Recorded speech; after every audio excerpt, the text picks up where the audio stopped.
Avinu Malkenu, we bless you this evening. We thank you for the Shabbat that you have given us.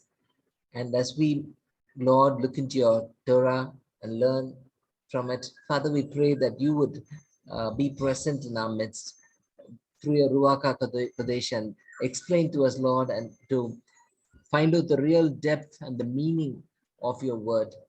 Father, pray that you'll bless every one of us, and Lord, give us Kochma Bina Badat to understand your wisdom, the understanding and knowledge in your word. We thank you for this time. We thank you for Yeshiva India. We thank you for all that's going on, Lord, that you're using each one of us for your glory. In Yeshua HaMashiach's name we pray. Amen. Amen.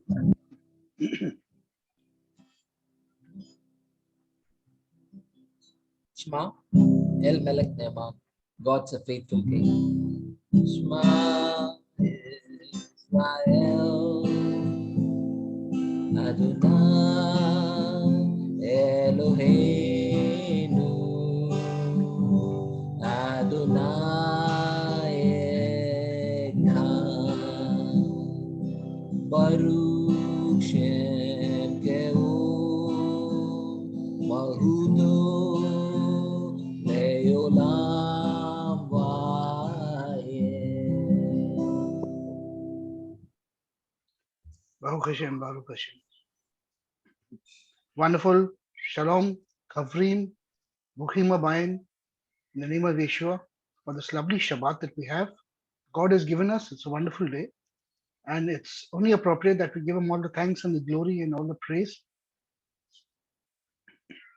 In continuation to our weekly studying of Midrash and Torah and all that we're doing, today we are in the Parsha of Tissa. Tissa, a very crucial Parsha. And this Parsha, now year after year, we keep looking at these Parshas and we know exactly what happens in each Parsha. But today I'm going to touch on something really offbeat so we get a fuller understanding of the Old Covenant and the book of Vayikra and Leviticus and the Levitical system, and we'll try and make a little more sense of everything. We're not going to get the full picture obviously, but we'll try our best to get a better picture of everything. Now in Tissa, in Tissa, it starts from chapter 30 verse 11 of the book of Shemot of Exodus. We see something very interesting. If you all have your Hebrew Bibles with your Tanakh with you, please open with Exodus chapter 30 verse 11. It says, "Why the bear Adonai el Moshe le'emor." And the Lord spoke to Moses saying, "Le'emor ki tissa et rosh bnei Israel lepakutchem v'natanu ish koper nafshu le'Adonai v'pokhed otam velo yihye v'hem negef v'pokhed otam." When you take a census or when you take an accounting of the children of Israel, according to the army enrollment, each shall pay the Lord a ransom for himself on being enrolled, that no plague may come upon them through their being enrolled. So we got to ask ourselves a question: what is going on here? What is going on here? Why does being enrolled got to do with something that's a plague? We also read in the book of Samuel where King David goes and he counts the heads in Israel, right? And God gets very angry with him. And then a plague breaks out. And he has to go and rectify the plague. And God gives him three options. And then he goes to the field of Arona and he does the sacrifice and the plague halts. Anyway, God does not like counting heads. So rather, God says, you ask them to give a half a shekel on their behalf, and you count the half shekels. That's better. But do not count the people individually. Because when you count people individually, you're counting people for yourself. They become yours. People are not yours. Everyone individually belongs to God. We are His property collectively. We're not someone else's property. So this is some mentality we need to get out of the way. I think over the years and millennia, we've grown up with this mentality, thinking that, oh, this is my people and this is my congregation. It's mine. It's mine. It's not yours. They are children of the God Most High. They're the sheep of the chief shepherd of their soul. We are only there to care for them, take care of them. Now,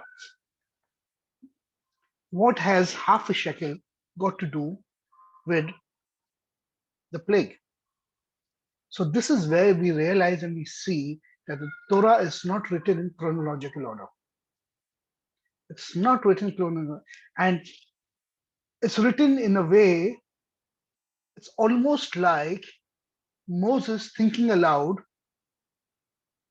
and writing down. So he's putting down and writing down the Torah in such a way as his thoughts are flowing. But there may be a reason to it. Because if you put this in the actual chronological order, you'll be surprised. Why does this verse 12, talk about that no plague may come upon them? It's very interesting. Now, at the end of 31, if you look at 31,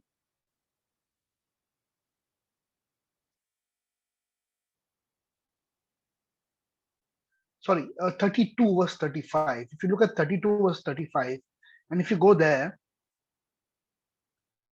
you will see what happens. And what happens in chapter 32?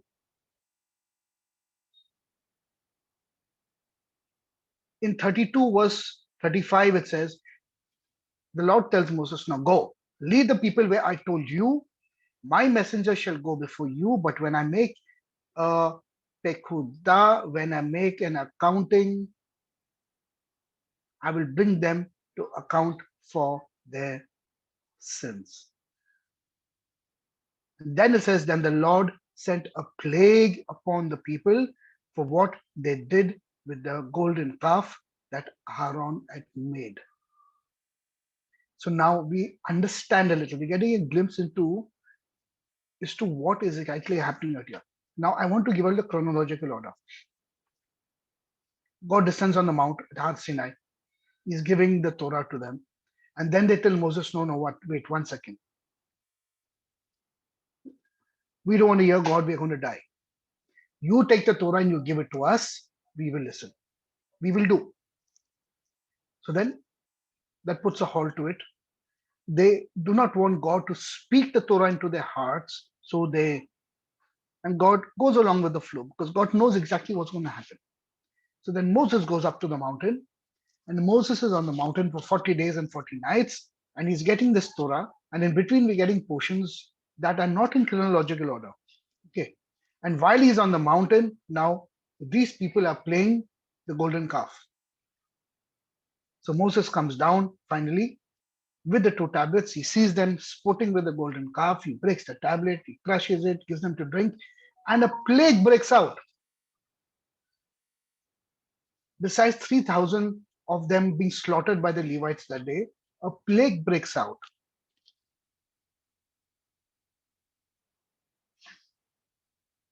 That story is over. Then Moses goes up again. He says, you have done a grievous sin. I need to go on top and make an atonement for you all. So Moses goes back on top for another 40 days and he's pleading with God. And then this entire, towards the end of that, we are reading now. Then finally God says, now go, lead the people where I told you. See that my messenger shall go before you. But when I make an accounting, I will bring them to account for their sins. And then a plague breaks out. Okay. And that's how we get the Day of Atonement, Yom Kippur. So now all that we are reading about building the Mishkan, the instructions of the Mishkan, which came where? Parshat Truma earlier, right? Now is actually unfolding after this incident. after the incident of the golden calf. So once the atonement is over and that is done, the plague is over. Now we go back to chapter 30, verse 11. And we're reading here now.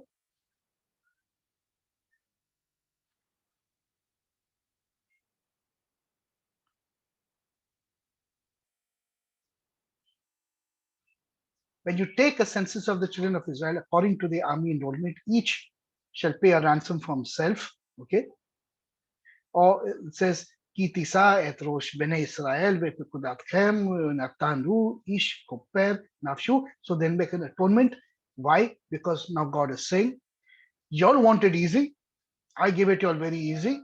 Okay, I was very lenient and very uh, lenient with y'all, but y'all took advantage of me. Now I'm going to take a pekuda, an accounting of each one's life.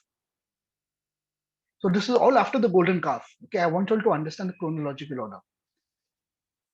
So God is saying, now you take, with tissa comes from the word to elevate, to raise up, tissa. So God is saying, now you're going to take those between the age of 20 to 50, all those who are capable of lifting a sword and shield, and get them ready and prepared into battle, because now I'm going to put them into use, because they think that life is going to be just enjoying the presence of God and doing whatever they need, but I'm going to give them a task to do. You think God's not in control? Obviously. She tells Moses, take those between 20 and 50 years old, okay, and let them contribute a half a shekel according to the shekel of the temple, okay, which is 20 gerah. And the reason of the half shekel is because you're incomplete without your brother and your sister. You're accountable to your brother and your sister. So you will give 50% of that accountability in, and the other 50% will come from the other side. Okay, now God is getting very strict with them. And the word pekuda, which means to take an account of, simply means to take a reckoning of your life. That means this, from this moment on now I'm going to scrutinize you. I'm going to audit you. And that half shekel that's taken, that silver, is being used finally and taken and made and smelted and used as vav, as kegs into the ground to hold the strings of the Mishkan. The ohel was held by those pegs, right? Those valves, they were called pegs, valves, and they were held by that, and those shekels were made with that. It was used for that. So, in other words, whatever if you are very much in the faith, know one thing: God is not going to leave you loose. Better do whatever you want. That's not going to happen. He's going to take an accounting and an audit of your life. You see what's happening, although it's not written in chronological order, but we must understand the flow of events. Okay, so this is happening. Now they collect the shekels, and then God tells Moses, he tells them about mixing of the spices and the herbs, for the aroma, for the ketoret, okay, and all that stuff. And then it gives us the incident of the golden calf towards the end of 32. So 32, we read that Moses is late to come down. Vayara Moshe lebu Boshesh, right? That Moses was late in coming down, and these people get completely shattered because they say, where is this Moses? Okay, where is this Moses?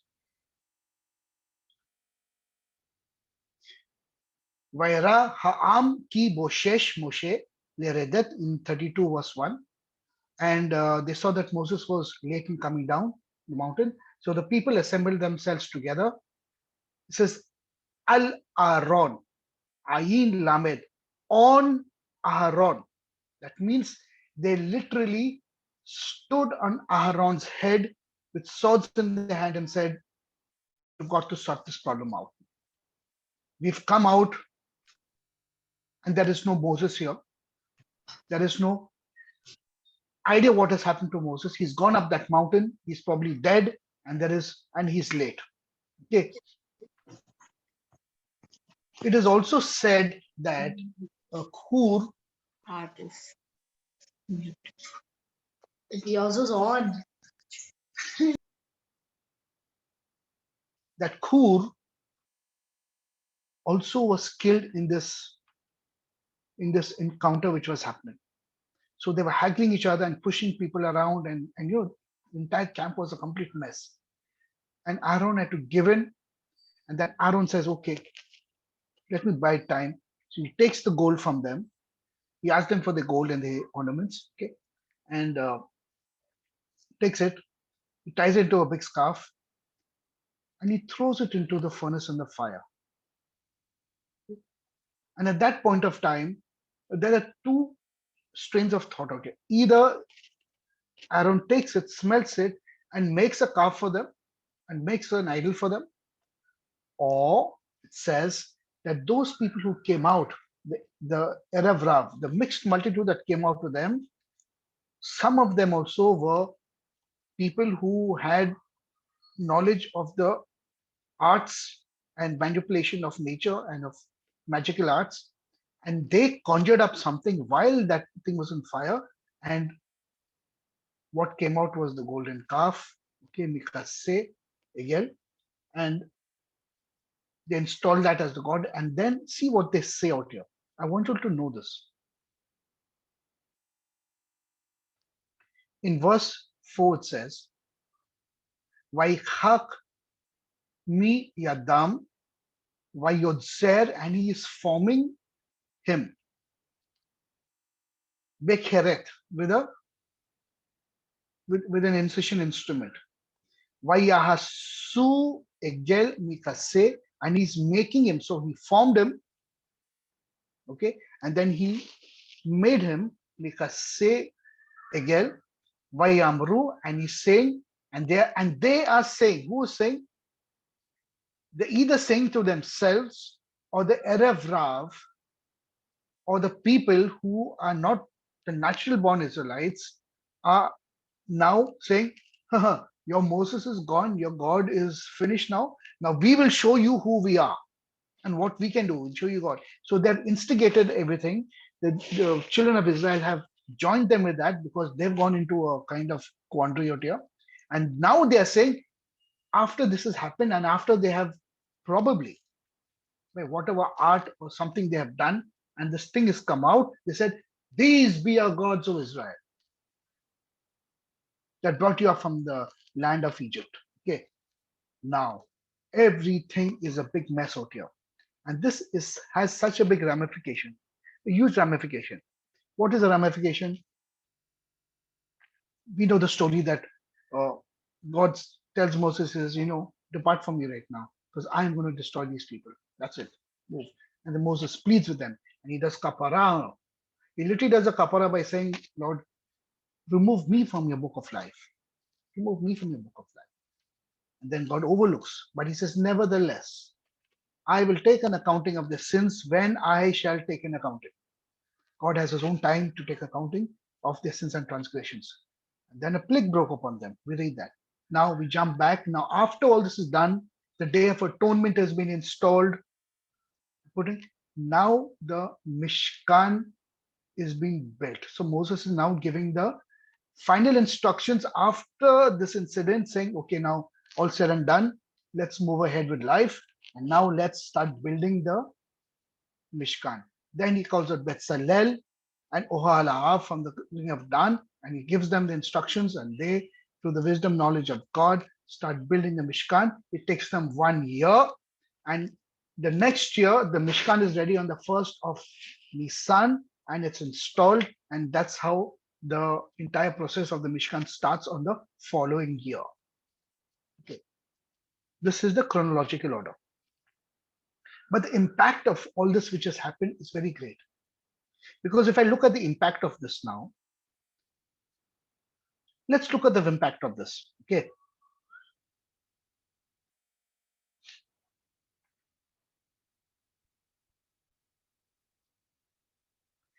In 33, chapter 33, verse 5 and 6, see what God says to Moshe. The Lord said to Moses, "Vayomer Adonai el Moshe, emor al bene Israel, atem am kasha oref רגע אחד, אעלה בחרבך וכוליתך ואתה חורד עדיך מאלף ואתה מעשייך לך. And say to the children of Israel, you are a stiff-necked people. If I were to go with you in your midst for one moment, I will destroy you. Now then, God literally tells them, take off your finery and take off your beauty and take off the jewelry that's upon you. And I will consider what to do with you next.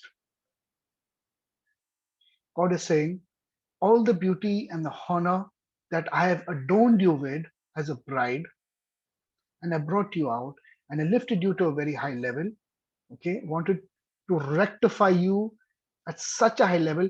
The entire creation was stalled on the night of Pesach. Not even a dog barked, it says, right? You'll know that, right?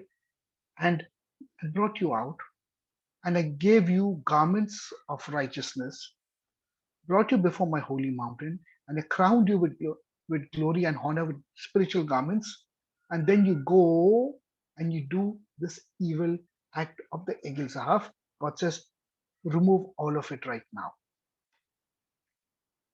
And then in verse 6 it says, ויתנצלו בני ישראל את העדים מהר חורב.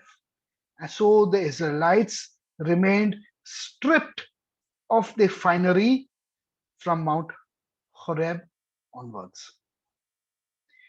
They were stripped of their finery and the beauty and the tiferet that they were dressed in. So this reflects, if you look at the book of Ezekiel, see what Ezekiel also says. He says, God is speaking to Ezekiel, right? He says in 16, 11 and 12, he says, I decked you out in finery and put bracelets on your arms and a chain around your neck. I put a ring in your nose and earrings in your ears and a splendid crown on your head. And because of the EGEL ZAHAV, they had to strip themselves of all of this and put it aside. God said, remove it now. From now onwards, I'm not going to wear this. I'm going to decide what I'm going to do with all of you. And you'll know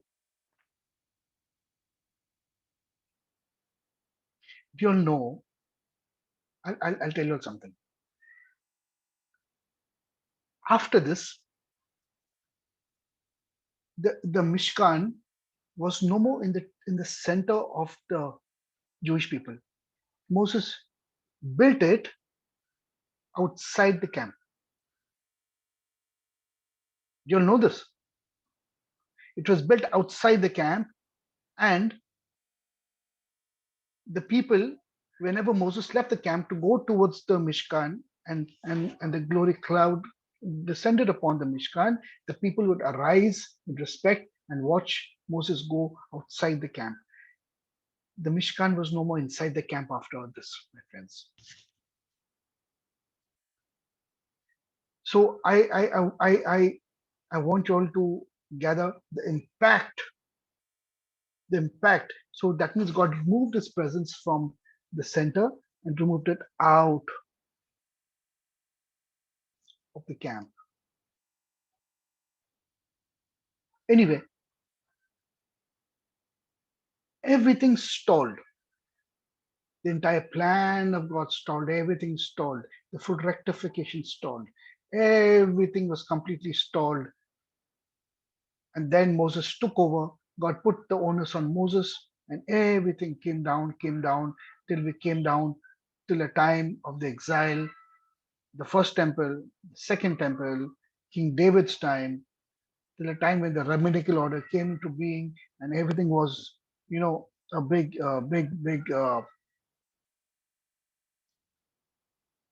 It was so big when Yeshua walked this earth that they had lost the essence of the entire Torah. It was in a big mess.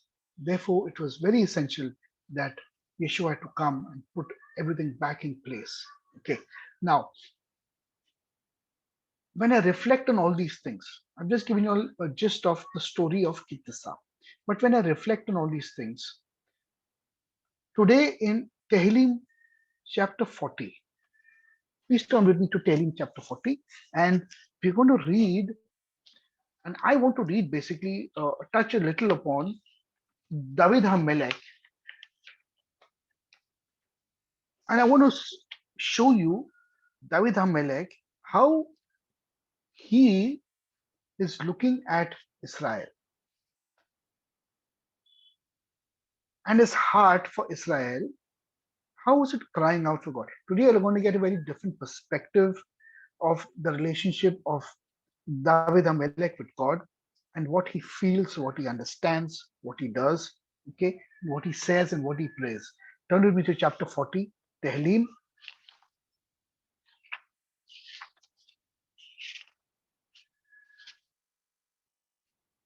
Chapter 40, where is it?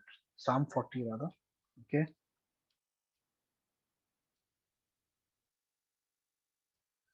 Okay. We're going to read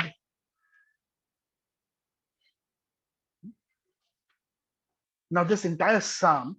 David seemingly is talking in the first person, but the first person is not him. The first person is Israel.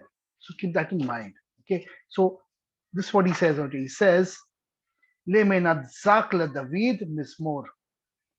Koveh Kiviti. Adonai vayat Eli. Uishma Shemiti. He's saying, Koveh Kiviti Adonai vayat Eli. Uishma Shavati. I asked the Lord, I put my hope in the Lord. He inclined towards me and heeded my cry.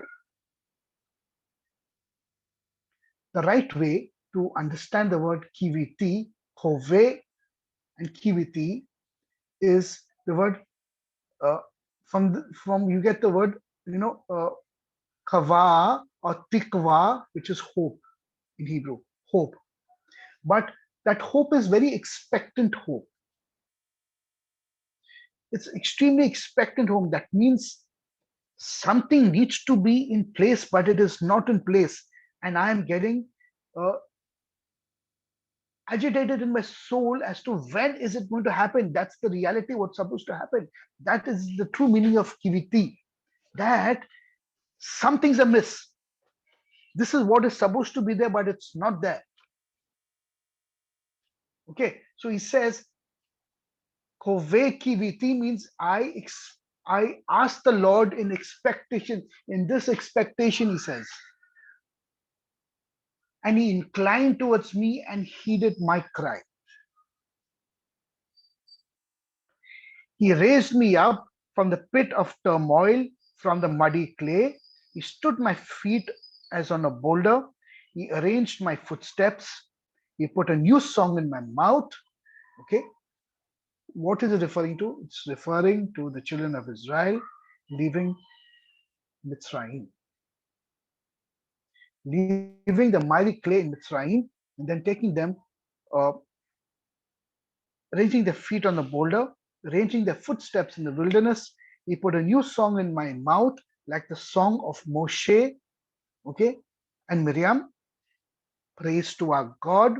Let many see and be fearful, and put they bitachon, they trust in the Lord. Ashrei hagever asher sham Adonai, mi batakhu velo panna el ve rahavot veshatai kadzav. Fortunate is the man who puts his trust in the Lord and did not turn to the pompous and those who veer to falsehood. He says, listen to this verse. Now I'm trying to bridge the gap between Tissa, the incident of the golden calf, and what David is lamenting about. It's almost 1500 years, but he's still lamenting in expectant hope about something. Because like what we are learning today, King David then understood the gravity of what happened with the incident of the golden calf. Then he says, much have you done, O Lord, you, Lord my God, your wonders and your thoughts are to us. There is nothing that can be compared to you. Were I to tell you and speak, they would be too great to relate. And true enough, the wonderful things got done right to the history of the Jewish nation. Then he says something very interesting. Okay, then he says, uh,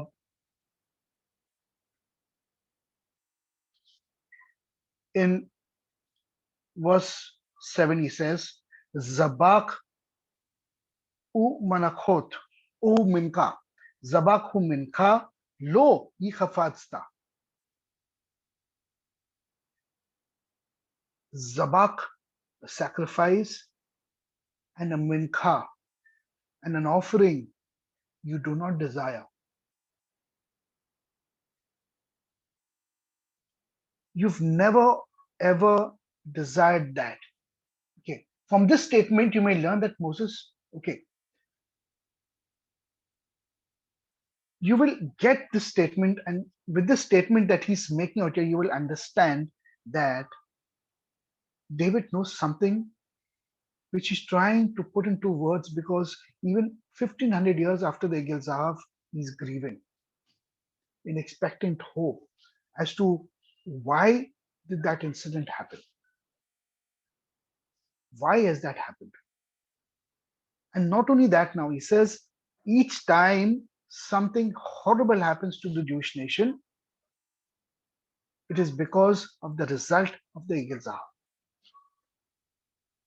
And every time that anything wrong happens, it's because that sin is been playing out and playing out and playing out. So he says it very clearly because he understands this. He says, I have understood that you do not need animal offerings or a meal offering. You hollowed our ears for me. You did not ask for a burnt offering nor a sin offering. He says, you did not ask for a burnt offering, neither have you asked for a sin offering, O Lord. Now we are understanding what David is lamenting about in this psalm. What he is actually, his grief is all over about. He is in grief in his soul. He's fasting, he's praying, he's doing whatever he's doing, and he's pouring out his soul because he realizes, Lord, as a nation, as a people, that incident has such an impact that we are suffering today, no matter what. Why do you think David HaMelech was very humble? Because he realized, I can be king of Israel and I can be this and I can be that and have the glory and sing. But he says, this is not enough. This is not what it's supposed to be. So the grief in his heart is not only about himself, it's much bigger. Therefore, I said he's talking in the first person, but that first person is exactly Israel he is talking about collectively. Okay. You did not ask for burnt offerings or a sin offering, like in Jeremiah 7:22. Let's see Jeremiah 7:22. He says the same thing.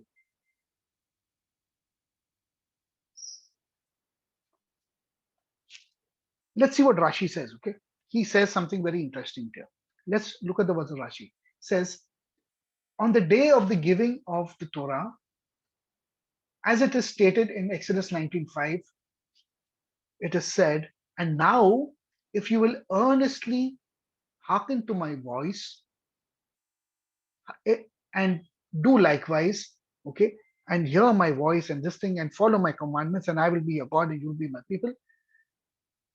As it says in Jeremiah 7:22, for neither did I speak with you or your forefathers, nor did I command them regarding burnt offerings or the sacrifice. So how on earth is this burnt offerings and sin offerings and all these things ever come into the picture? It came into the picture now after the Day of Atonement, okay, that was played out, and the incident of the golden calf had to be rectified, Day of Atonement, and then the Mishkan was being built, and then the process with the other things that God had planned out, the sin offerings and the whole offerings and all these burnt offerings were added for the iniquity of the people of Israel.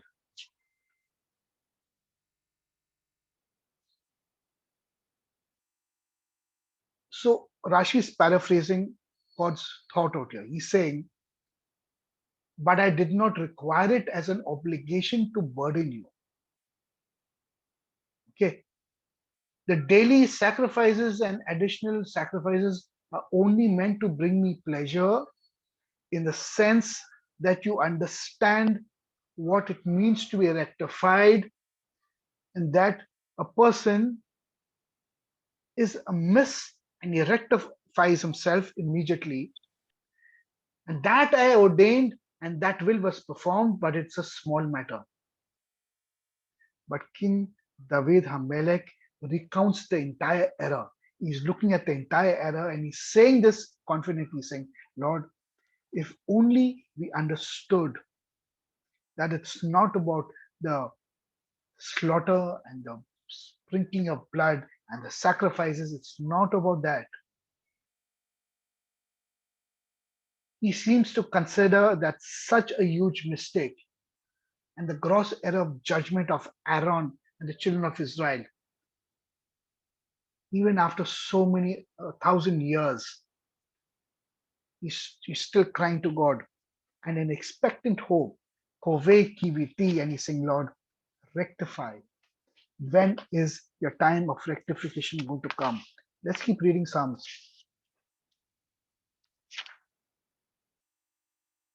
Verse 8. Then I said, behold, I have come. In the scroll of the book, it is written about me. Which book is this? The book of life. Because the book of life is supposed to have the names of the 12 tribes and all those who are connected with the 12 tribes of Israel. To perform your will, my God, is what I wanted. And your Torah is within my betok, in my insides. David HaMelech is making it very clear. He's saying all that we are suffering and doing and happening in Israel today, more than 3,500 years from now, is all because of that error of judgment which happened at the Erev Zah. But he says, but your Torah is in my insides. It is in my insides. I brought tidings of righteousness among a great assemblage. Behold, I will not restrain my lips. Lord, you know this. Your charitableness I did not conceal within my heart. I declared your faithfulness and your salvation. I did not deny your kindness and your truth of a great assemblage. You, O Lord, will not hold back your mercy from me.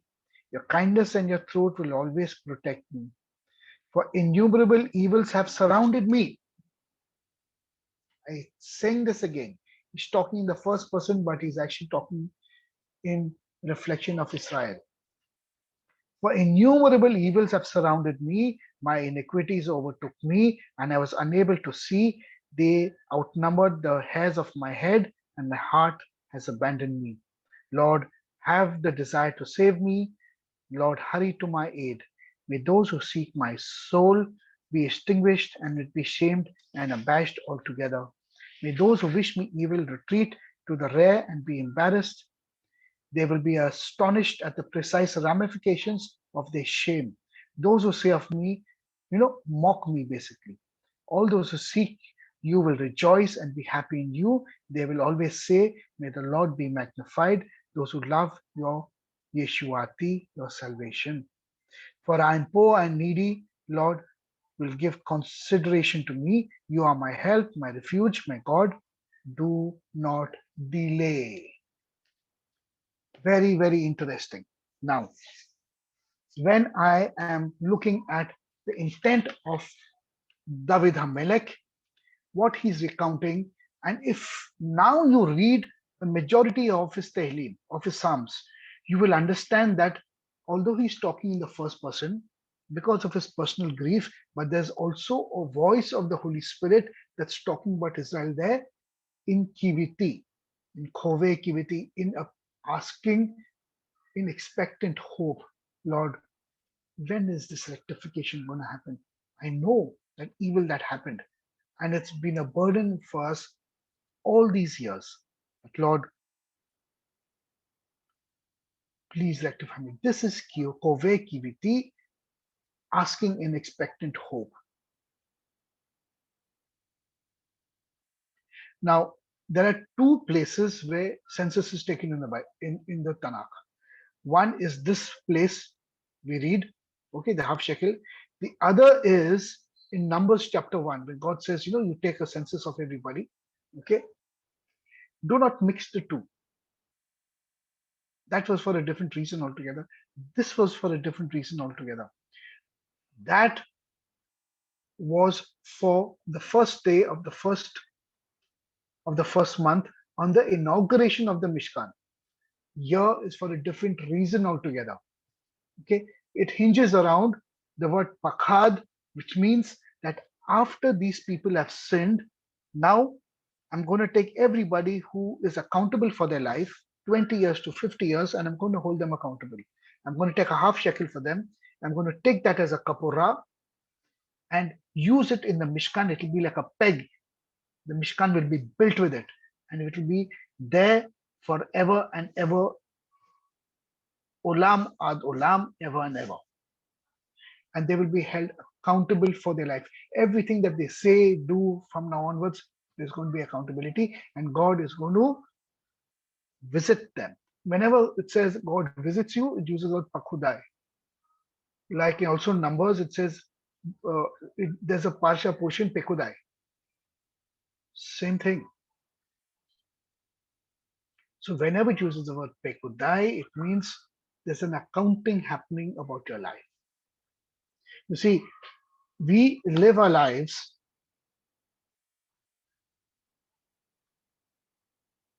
5 years, 10 years, 15 years, 20 years, 30 years. Oh, I'm a born again Christian. I became a Christian 20 years ago, 30 years ago. I'm in ministry, I'm doing this. But I want you all to reflect and all the time that's gone back. Please reflect. If there's been no accounting to those years in your life, then something is wrong. Something is wrong. Because let's not say that we are better than the Jewish people at Har Sinai. We could have been worse. We could have done something worse than what they've done. And we are doing something worse now, even now. We are building our own golden calves. Today, a head of a congregation, a pastor or a priest cannot do what he's supposed to do. I know this for a fact. If he stands on the pulpit or he's preaching at the altar and he's saying the truth of God, you know what? The people are going to be up in arms with him. Say, you can't preach this, you can't say this, you can't do that. How can you say something like this? It's happened. There is no accounting. And this is dangerous life that we're living, friends. I'm telling you, you want to know why this world is in this mess today? You want to know why a community is broken up? You want to know why there is no voice to community? Everyone's living a selfish life because there is no accounting to our life. And I'm telling you, God is going to bring an accounting. And when that great accounting happens, you'll better be ready for it. The shekels that were taken, okay, the shekels, the sockets used for its boards were made from the shekels. They were made into valves, pegs.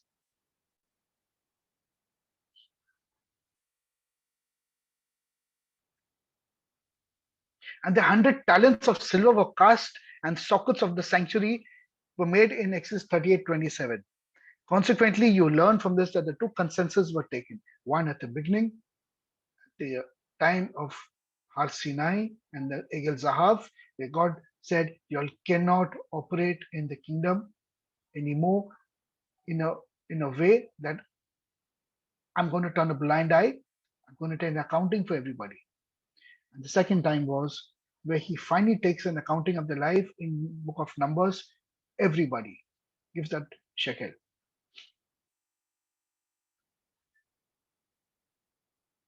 So that is the second time when the Mishkan is finally being inaugurated. Obviously, it's taken in 2 different years, so do not mix the two up. The tabernacle was built in the first year. So it took now Har Sinai, golden calf. I'm giving the correct chronological order. Golden calf, Day of Atonement, inaugurated, rectification happened, Mishkan was being built. It took 1 year.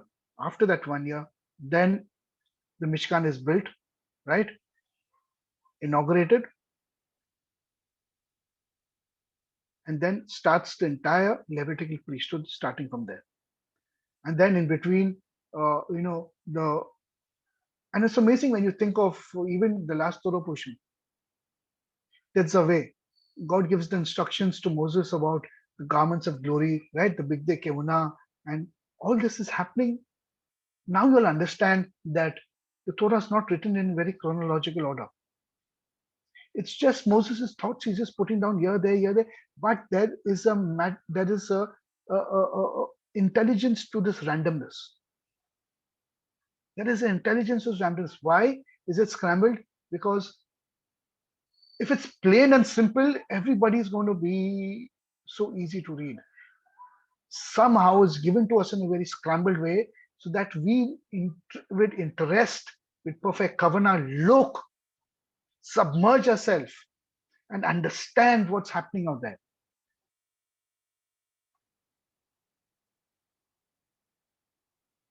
Now, King David was the king of Israel, and he wrote so many psalms. And the heart of King David, you know what God says? That he calls David HaMelech a man after my own heart. What does that mean? You know, the reason why David had birthed the idea of building a temple for the Lord was because of this. Because he felt in his soul that what happened at Har Sinai, I have to rectify. I have to rectify. Nevertheless, God says, you spilled too much of blood. It's not going to be you. You know what? He made the design. He got the architecture ready. He got everything, the vessels, everything was prepared and kept by David HaMelech. Shlomo, his son, was the one who actually performed it and done it. So it's like David HaMelech created it. Shlomo Yatzira formed it.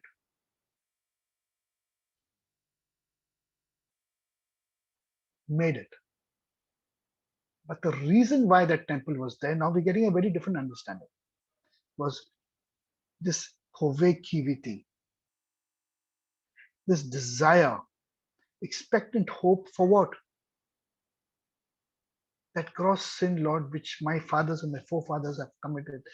How do I rectify it, Father? How do I rectify it, Lord? Can I build a place for you again so that you can come and live amongst us? You see the desire? You see this now? You understand what's happening? And this is what I wanted to bring out to you all today, friends. So, I mean, we could have gone deep into Tissa and spoken about the entire story and what Moses on the Mount and giving of the Torah and this and a whole lot of stuff. But I just wanted to touch on a different level altogether. I want you all to understand how important it is that what David knew and why was the temple.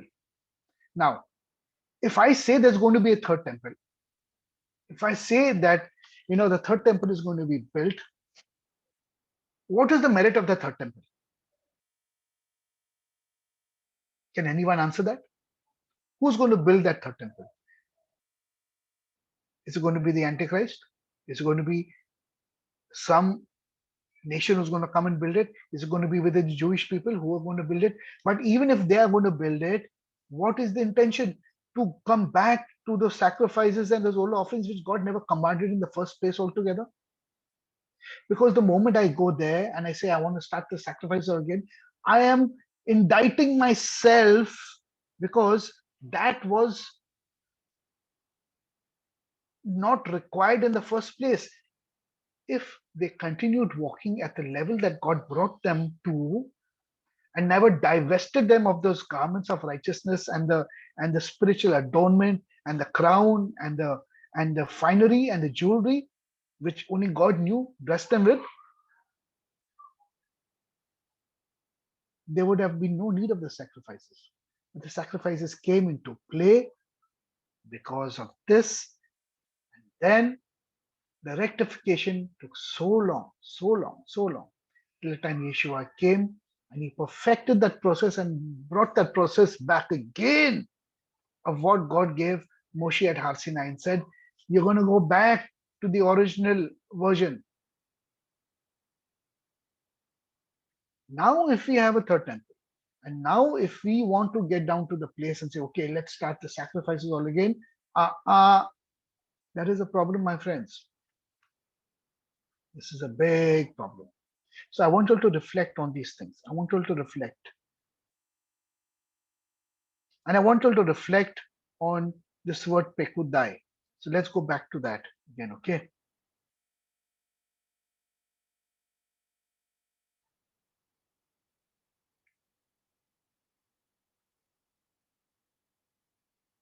Let's go back to 30 verse 11.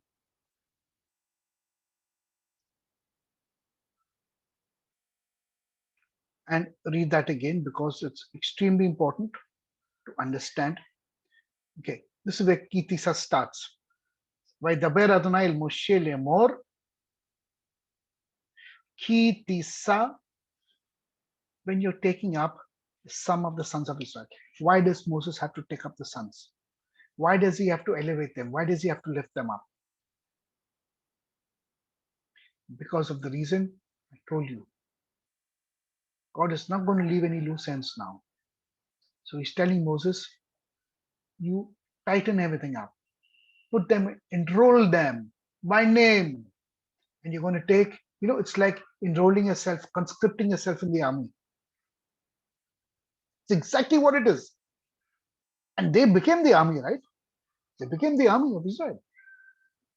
And now, whether in sleep or awake, whether rising or sitting down or walking or talking, everything is recorded.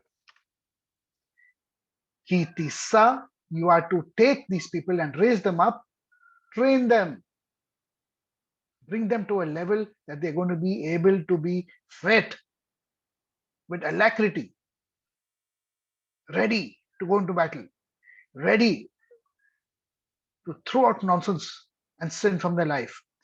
Etrosh, Bene Israel. And he says, Li pe kudehem pakhad, from the word pakhad. And you will not only muster them, but you will write the names, and then you're going to open a file on each one of the names.